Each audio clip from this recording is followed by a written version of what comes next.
अस्सलाम फ्रेंड्स, अज कच्चन अंबड़न जी चटनी ठाहींदासीं। ॻोठाणे अंदाज़ ते ही चटनी ठाहींदासीं। ही निहायत मज़ेदार चटनी थिए थी, ऐं ज़रूरु ट्राई कजो। 2 कचियूं अंबड़ियूं वठो, 1 प्याज़ वठो, 1 हरी मिर्च वठो। अंबड़ियुनि खे छिली करे 4 टुकड़नि में कटो। हिकिड़े बसर के स्लाइस करे कटो।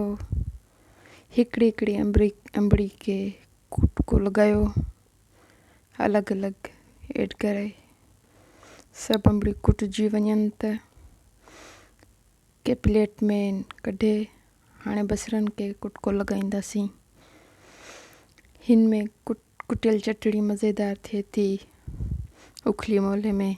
अवी चाहियो तो ब्लेंडर में पीसी सघो था, अवांजी चॉइस है, पर हिन में निहायत मज़ेदार थिए थी। हाणे हरी मिर्च ऐड करे हिन के भी कुटको लगायो, चंगी तरह कुटिजी वञे।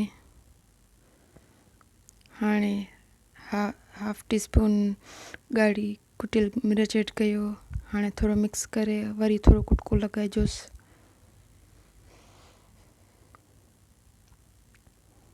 हमें ही चटनी खाए हैरान थी वेंदो।